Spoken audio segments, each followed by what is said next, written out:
মানুষ হিসেবে রোজ দিন তিনি নিজেই যা তৈরি আছে মিথ সেগুলোকে ভাঙেন এবং প্রমাণ করেন পুরুষ মহিলা আলাদা হয় না, মানুষ একজনই হয়। আর সেইভাবেই তিনি তার ধারাবাহিকে তার চরিত্রটিকে ফুটিয়ে তুলছেন। আর এই মুহূর্তে প্রত্যেকটি কথায় যিনি সহমত তিনি হচ্ছে শঙ্কর। আমি কতটা খুশি হলে ইন্ট্রোটা শুনে? প্রচণ্ড, মানে এইভাবেই আমাদের রাইটার পোর্ট্রে করতে চেয়েছে শঙ্করকে, তা বুঝলাম যে না না ঠিকঠাকই আছে। ঠিক বুঝেছি তার মানে, তাই তো? এবং দর্শকরা ঠিক বুঝছে। একদম একদম একদম। প্রথমত থ্যাংক ইউ সো মাচ আমাদের এত ভালোবাসার জন্য। আজকে আমাদের 500 পর্ব, মানে আজকে যেটা দেখানো হবে, তো থ্যাংক ইউ সো মাচ এই ভালোবাসার জন্য। যেটা সবসময় বলে থাকি যে স্টার্ট করার টাইমে আমরা কেউ জানি না প্রজেক্টটা কীরকম হবে, আপনারা কত ভালোবাসবেন। লাকিলি আমরা ফরচুনেট যে এই প্রজেক্টটাকে আপনারা এত ভালোবেসেছেন, কিন্তু একটাই রিকোয়েস্ট যে আরও একটু বেশি বাসবেন, যাতে এই 500 কেন আরও 500, 1000, 1500 হোক, তো সেটার জন্য হোপ করে রয়েছে আর কি। আচ্ছা, এই মুহূর্তে রাহুলদাকে আমি জিজ্ঞেস করবো, শঙ্করের জীবনে ঠিক যতটা খুশির খবর এবং শঙ্করকে যেভাবে দেখা যাচ্ছে বউয়ের পাশে দাঁড়ানো বা বাচ্চা মানুষ করা শুধুমাত্র যে মহিলাদের কাজ নয়, পুরুষেরও, মানে বাবা মা দুজনের সমান দায়িত্ব। রাহুলদার জীবনেও কিন্তু বেশ একটা দারুণ দারুণ খুশির খবর। হ্যাঁ, এটা সত্যি, কিন্তু মানে রাত্রিবেলা একটু ঘুমোতে পারলেই হবে। কিন্তু না, এটা অন আ সিরিয়াস নোট, যে হ্যাঁ এটা তো বাবা মা দুজনেরই কাজ, এটা একদমই সত্যি। যে মানে মানে শঙ্কর এখানে ওই স্টিরিওটাইপগুলো ভেঙে দেয় যে এটা ছেলের কাজ, রান্না করাটা মেয়েদের কাজ, বা বর বাড়িতে কেন থাকবে, মানে বর চাকরিতে যাবে বউ বাড়িতে থাকবে। উল্টোটা হতেই পারে যে বর ব্যবসা সামলাচ্ছে, বউ বাইরে কাজে যাচ্ছে, বা বাচ্চাকে বাবাও সামলাতে পারে, শুধু মা কেন সামলাবে। তো অনেক কিছু, যেরকম বাড়ির বোন যদি সালোয়ার কামিজ পরতে পারে, বউ কেন পারবে না, এইগুলো তো অনেক অনেক মেসেজ দেওয়া হয়েছে। তো মানে হ্যাঁ, শঙ্কর সেই দিক দিয়ে বলবো আলট্রা মড। হ্যাঁ, মানে যেটা বলছিলাম যে এই সময় দাঁড়িয়ে রাহুলদা এই মানে হরগৌরী পাইস হোটেল কিন্তু শঙ্করের চরিত্রটা একদমই অন্যরকমভাবে সামনে আসছে। তুমি এই চরিত্রটাকে নিয়ে কী বলবে? আমি তো প্রথমে নীলাঞ্জনা দি আর স্টার জলসাকে থ্যাংক ইউ বলবো, যে আমি আগের দিন হিসাব করছিলাম হরগৌরী পাইস হোটেলে আমি মোটামুটি 7-8টা ক্যারেক্টার করে ফেলেছি এখন অবধি। তো অনেক শেডস এসছে শঙ্করের। প্রথমে ছিল যে বাড়ির লোক যা বলছে সেটা ঠিক, সেখান দিয়ে তারপর প্রতিবাদী হলো, তারপর একটু স্মার্ট হলো, তারপর শঙ্কর 2.0 হলো, রিয়াংশ হলো, আন্ডার কভার এজেন্টের ট্রেনিং নিল, অনেক কিছু। তো মানে প্রথমত থ্যাংক ইউ নীলাঞ্জনা দিকে আর স্টার জলসাকে যে এত স্কোপ আমাকে দেওয়ার জন্য। একটা টাইমে তো আমি 2টো রোল একসাথে করছিলাম, তো আমার মনে হয় আমি ব্লেসড। আর লোক ভালোবাসে, আপনারা ভালোবাসেন, তো সেই জন্য আরও বেশি ব্লেসড, গ্রেটফুল বলবো।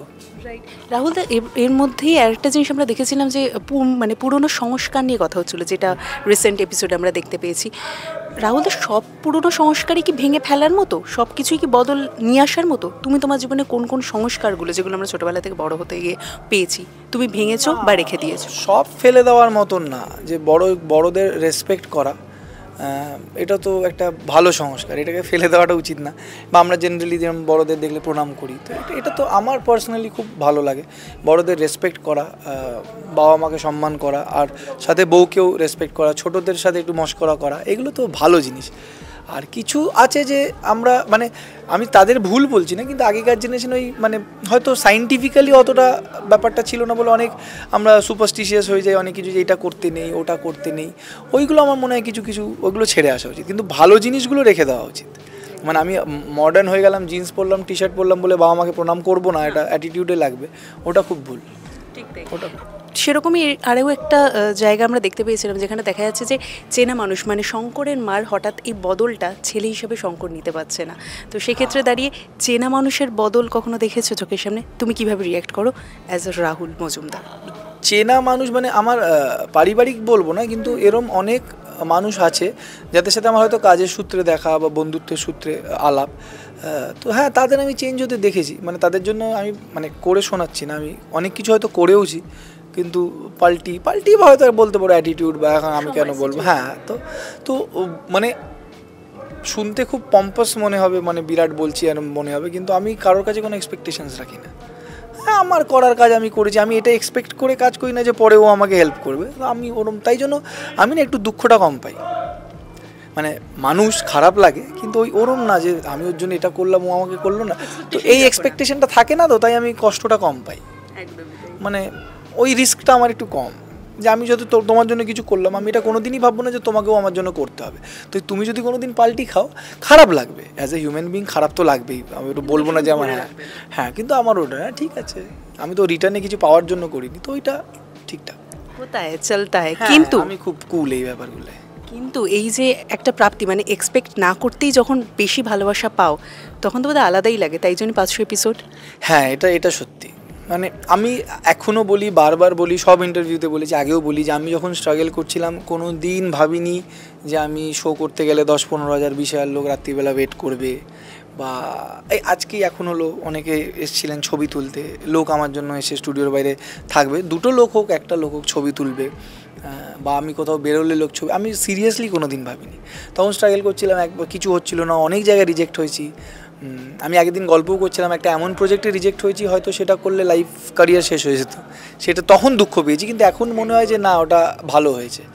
তো না মানে ভালো লাগে, মানে কখনো কখনো মনে হয় আমি স্বপ্নই দেখছি, এরকম একটা ব্যাপার। মানে যেটুকু অ্যাচিভ করতে পেরেছি লাইফে, ওটা মনে হয় ড্রিম, মানে স্বপ্নতেই আছে।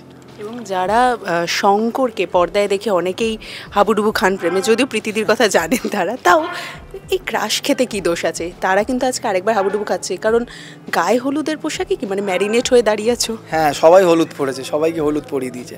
না কিন্তু মানে যারা আমাকে ভালোবাসে, ছেলে মেয়ে, ইয়াং মেয়ে যারা, তারা কিউট আছে। মানে আর না, আমার যেরকম হয় কি যে পাড়া প্রতিবেশীতে যেরকম অনেক সময় আমরা যেন অনেক সময় ডায়েট করার জন্য লিন হয়, তো আমি এরকম সিচুয়েশান আছে, মাঝে আমি অ্যাবস বানাচ্ছিলাম এই রিয়াংশের জন্য। তো পাশের বাড়ির আমাদের ছাদ থেকে, আমি ছাদে যখন জিম করতাম, তো ছাদের উল্টো দিকে একজন দিদা আসেন, মানে তার মেয়ের বাড়িতে। হে কি রাহুল, তোমার শরীর খারাপ, তুমি রোগা লাগছে। মানে গ্রামের মানুষ বা যারা একটু মা বয়সী, তারা কিন্তু আবার বেশি লিন অ্যাবস পছন্দ করে না, আমি এটা ফলো করে দেখেছি। এটা আবার ইয়াং জেনারেশনগুলোর জন্য তাদের খুব, কিন্তু ওই মিক্স অ্যান্ড ম্যাচ করে চলা, লোকের ভালোবাসা, এটা আনএক্সপেক্টেড, আমি সত্যি কোনোদিন ভাবিনি। তার মানে ঠিক শঙ্করের সাথে তোমার মিলটা এখানে বলাই যেতে পারে। ঠিক শঙ্কর যেরকম সবাইকে নিয়ে চলতে জানে, বড় ছোট পরিবারের সকলকে, রাহুলদা কিন্তু অ্যাকচুয়ালি তাই। আমি পারি, তুমি আমার সাথে একজন 80 বছরের বৃদ্ধ বা বৃদ্ধাকে দাও, আমার মা বয়সী মহিলাকে দাও, আমার বয়সী কোনো মেয়ে বা ছেলেকে দাও, আমার থেকে ছোটদের দাও, আমি সবার সাথে মিলেমিশে থাকতে পারি, আমার এই ব্যাপার কোনো প্রবলেম নেই। আর ইনফ্যাক্ট আমি খুব লাকি বলবো, গডস গ্রেস এটা, যে আমাকে সবাই খুব ভালোবাসে, ইভেন সেটের বাচ্চাদেরও দেখছি। হ্যাঁ, মানে ইরেসপেক্টিভ অফ শঙ্কর, আমি একজন অ্যাক্টার, সেইগুলো না, কিন্তু আমাকে অনেক ভালো, মানে আমি এরমও যে আমি এখনও আমাদের পাড়ার যেখানে আগে আড্ডা মারতাম, চা খেতাম ক্লাবের সামনে বসে, এখনও মাঝে সাঝে ছুটি পেলে বসি। তো আমি বলছি, মানে তখন আমাদের পাড়ার যে রিক্সা ইউনিয়ন থাকে, স্ট্যান্ড থাকে, তাদের সাথে তো ছোটোর থেকে আলাপ, মানে তো এখনও কিন্তু তারা আমাকে রাহুল অ্যাক্টিং করো ওই হিসাবে না, এখনও তারা আমার সাথে বসে আড্ডা মারা, গল্প করা। তো আমার এটাই কোথাও একটা মনে হয় না যে লাইফে আমি হয়তো জিতছি। অনেকে হয় ও এখন করছে, না এখন অহংকার হয়ে গেছে বা কথা বলবে না, কিন্তু তারা কিন্তু হেজিটেট করে না। রাহুল ভালো আছো বাবু, ভালো আছো, এই আছো, মানে হতে পারে তারা রিক্সা চালায়, তো আমি কিন্তু তাদের প্রতি আমার রেসপেক্ট আর আমার প্রতি তাদের রেসপেক্ট, ওটা না ছোটোর থেকে সেম। আমার মনে হয় না আমি আজ অবধি কাউকে বলেছি রিক্সা যাবে, কাকু যাবেন, এইটা ছোটোর থেকে আমি এই শিক্ষাটা পেয়েছি, তো তার জন্য বাবা মাকে থ্যাংক ইউ বলবো। কিন্তু এই লাভ, এই ভালোবাসাগুলো অদ্ভুত। যেরকম আমাদের ওখানে একটা মুড়ি মাখার দোকান আছে, ওখানে আমি ওখান থেকে গেলেই উনি আমাকে বাদাম দেবেন, ওটা আমার ছোটোর থেকে আজ অবধি, মানে যখন আমি এইভাবে বাদাম নিতাম তখন থেকে এখন এইভাবে নিই, সেম আছে। দোকানটাও সেম জায়গায় আছে, শুধু আমার হাইটটা বেড়ে গেছে বলে বাদামের জারটা এটা দিও, তো ওটা আছে। যেরকম লক্ষণদার চায়ের দোকান আছে, সেম, চা খেয়ে যাও, তো ওইটা কোনো রাহুল হয়ে গেছি বা অ্যাক্টিং করি বলে না, এটা মানে খুব ভালো। তার মানে বোঝাই যাচ্ছে যে হরগৌরী পাইস হোটেল এবং বাদাম যখন ঢুকে গেলে, তাহলে বলা যেতে পারে আজকে 500 এপিসোড এবং বাড়িতে বিয়ের একটা বেশ বড়সড় জমজমাট পর্ব রয়েছে। তার মানে খাওয়া দাওয়াটাও তো জমিয়ে রয়েছে, পাইস হোটেল তো রয়েছে, খাওয়া দাওয়া তো হচ্ছে, লুচি বলছি, লুচি বেগুনি রাইস ফাইস হচ্ছে। আর আমাদের আরেকটা খাওয়া দাওয়া রয়েছে যেটা যিশুদা নীলাঞ্জনাদের থেকে পেন্ডিং, তো যিশুদারা কালকে আসছে, তো ওই খাওয়া দাওয়াটা আছে, প্ল্যান হয়ে গেছে। তো এই আমি ভালোবাসার কথা বললাম, যিশুদা নীলাঞ্জনা দিয়ে আমাকে কতটা ভালোবাসে, তো মানে টাচউড, নজর না লাগুক, মানে আমাদের মধ্যে রিলেশনটা এখন কিন্তু আর প্রডিউসার অ্যাক্টরের না। মানে আমি কোনোদিন এটা ভাবি না যে আমি প্রোডাকশন হাউসে গিয়ে কাজ করছি, না একদমই ভাবি না। যিশুদা নীলাঞ্জনা দিয়ে আমাকে ওইভাবে ট্রিট করে না, যে রাহুল আমার অ্যাক্টর, ঠিক আছে আমি টাকা দিয়ে কাজ করি, এরম না, কিন্তু মানে সম্পর্কটাই এরম। তো আমি এইদিকে খুব লাকি বলবো যে আমাকে মানুষ খুব ভালোবাসে, খুব ভালোবাসে। আর এই ভালোবাসার জন্য যারা রয়েছেন এবং তোমার ফার্স্ট প্রজেক্ট টু এখনও যে মানে চলছে রিসেন্ট প্রজেক্ট, সেই প্রত্যেকটা প্রজেক্টে তোমাকে সমানভাবে প্রত্যেকটা চরিত্রকে ভালোবাসেন, তাদেরকে কি বলবেন? Thank you so much. আমি এখনও অনেকেই আমাকে আগের দিন একটা রেস্টুরেন্টে খেতে গেছিলাম, বললাম আমি দেবী চৌধুরানীর থেকে আপনাকে দেখি, ব্রজেশ্বর। তো মানে থ্যাংক ইউ। আমি জানি থ্যাংক ইউ বারবার বলছি, বা মনে হবে কেন থ্যাংক ইউ বলছে, না এটা মন থেকে বলছি থ্যাংক ইউ। কারণ আপনারা যদি এই ভালোবাসা না দিতেন তাহলে আমি হয়তো আজকে এই প্রজেক্টটা 500 এপিসোডে দাঁড়িয়ে থাকতাম, হয়তো অন্য কেউ থাকতো। কিন্তু থ্যাংক ইউ। আর আমি শুধু চাইবো যে বছরের পর বছর আমাকে এইভাবেই ভালোবাসবেন, আমার প্রজেক্টগুলো এইভাবেই দেখবেন, please. Thank you so much Rahul দা। এবং শুধু 500 কেন, আরও এগিয়ে যাবে এই পর্বের হাত ধরে। কারণ বাঙালির তো বলা হয় না যে খেয়ে থাকতে বেশি ভালোবাসে, তো পাইস হোটেলে তোমরা রেখেছো, তারা তো খেয়ে তৃপ্তি পেয়ে তোমাদের ভালোবাসে, ভালো টিআরপি থাকে, আমরা এটা জানি। থ্যাংক ইউ রাহুল দা। এবং দর্শকদের বলা যে এইভাবেই ভালোবাসতে থাকুন আপনারা, বরাবরই ভালোবাসা দিয়েছেন হরগৌরী পাইস হোটেলকে, তাই এবারও তার উন্নত হবে না। 500 পর্ব, এই সাকসেসটা কিন্তু আপনাদেরও, তাই এই সাকসেসের ভাগিদার আপনারাও। আর তার সাথে সিটি সিনেমা চলে এসেছে এই সেলিব্রেশনে, অবশ্যই নজর রাখুন এই পর্বে। আর কেমন লাগলো সেটা জানাতে অবশ্যই ভুলবেন না। টলিউডের latest update, gossip and entertainment পেতে সাবস্ক্রাইব করুন শুধুমাত্র সিটি সিনেমা, আর ফলো করুন সিটি সিনেমার Instagram, Facebook, Twitter and ShareChat page.